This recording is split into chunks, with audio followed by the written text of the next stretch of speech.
अस्सलाम वालेकुम नाजरीन कराम, कुर्बानी वाली ईद की आमद है। ईद कुर्बान के मौका पर आपने कुछ एहतियातों पर ज़रूर अमल करना है। मैं कुछ आपको हिदायत देता हूँ, इनके मुताबिक अगर आप चलेंगे तो आप बहुत से तिब्बी मसाइल से जो है वो बच सकते हैं। सबसे पहले तो कुर्बानी वाला गोश्त जब तैयार होकर आ जाए आपके पास, तो उसको कम से कम 3 से 4 घंटे आपने खुली हवा में रखना है। उसके बाद आपने स्टोर करना है इसको। जी हाँ, गोश्त जो है उस पर डीकम्पोजिशन का अमल जो है वो 4 घंटे के बाद शुरू होता है। 3 से 4 घंटे तक आपने हवा लगवानी है गोश्त को। जो बांटना वगैरह है उसको बांट लें, और जो गोश्त आप स्टोर करना चाह रहे हैं तो उसको एटलीस्ट 4 घंटे के बाद आप उसको स्टोर करें। नाज़रीन कराम, गोश्त के बारे में कहा जाता है कि रेफ्रिजरेटर के अंदर भी उसके ऊपर जो है वो डीकम्पोजिशन का अमल आहिस्ता आहिस्ता होता रहता है। तो आपने 1 महीने से ज़्यादा जो है गोश्त को स्टोर नहीं करना। 1 महीने के अंदर अंदर गोश्त को इस्तेमाल करें और मुख्तलिफ तिब्बी मसाइल से आप बच सकते हैं। नाज़रीन कराम, ईद के मौके पर आपने सिर्फ प्रोटीन का इस्तेमाल नहीं करना, आपको चाहिए कि साथ कुछ वेजिटेबल्स का भी इस्तेमाल करें। गोश्त के साथ साथ आप वेजिटेबल का इस्तेमाल करेंगे तो ना सिर्फ आपको प्रोटीन की कमी दूर हो जाएगी, बल्कि आपकी जो फाइबर की डेली इनटेक की मिकदार है वो भी मिलती रहेगी।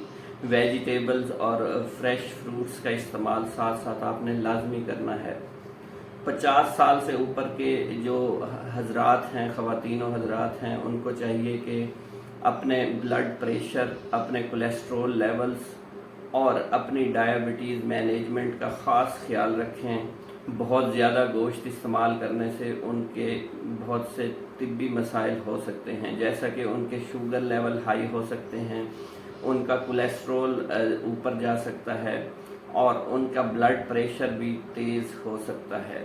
तो आपने इन चीज़ों को साथ साथ मॉनिटर करते रहना है और खाने के ऊपर हल्का हाथ रखना है। इसके अलावा आप जो है खानों के दरमियान जो है कम से कम 6 घंटे की आपने स्पेस रखनी है। दिन में 2 बार या 3 बार खाना चाह रहे हैं तो आप कम से कम 6 घंटे का स्पेस या फासला रखें। आप जो है वो कम खाएं, ज़रूरत के मुताबिक खाएं, भूख लगे तो खाएं, एक्स्ट्रा बिल्कुल मत खाएं, क्योंकि इसके अंदर मौजूद प्रोटीन्स के साथ साथ कुछ मुज़र सेहत अज्जा भी शामिल होते हैं। तो आप गोश्त को बहुत ज़्यादा इस्तेमाल मत करें, इसको आप ओवर कुक्ड मत करें। हल्की आंच पर गोश्त को बनाएंगे तो आप सेहत के मसाइल से बच जाएंगे। इसके अलावा आप जो है बहुत ज़्यादा मसाले इसमें मत डालें। बहुत ज़्यादा मसाले जो हैं वो पेप्टिक अल्सर का बायस बनते हैं। इससे आपकी एसिडिटी बढ़ जाएगी और मैदे की पीएच जो है वो काफ़ी नीचे चली जाएगी। तो आपने उसको न्यूट्रलाइज करने के लिए मिल्क या लस्सी वगैरह का इस्तेमाल साथ लाजमी करना है। इसके अलावा नाजरीन कराम, कोशिश करें कि दूध जो है, मिल्क टी जिसको कहते हैं, उसका इस्तेमाल कम कर दें और ग्रीन टी का इस्तेमाल ज़्यादा कर दें। ग्रीन टी ना सिर्फ गैस्ट्रिक मोटिलिटी को बढ़ा देती है, बल्कि स्टोमक एम्प्टिंग में भी इम्पॉर्टेंट रोल प्ले कर सकती है। नाज़रीन कराम, ईद कुर्बान के मौका पर आपने अपने खाने के साथ सलाद का एहतमाम लाजमी करना है, क्योंकि सलाद के ऊपर जो है उसके अंदर फाइबर्स मौजूद होते हैं। तो फाइबर आपके खाने को हज़म करने में और स्टमक एम्प्टिंग में जो है वो इम्पॉर्टेंट रोल प्ले कर सकते हैं। इसके अलावा आपने अपनी वॉक का दौरानिया जो है वो बढ़ा देना है। 10 से 15 मिनट वॉक आप ज़्यादा करना शुरू कर दें।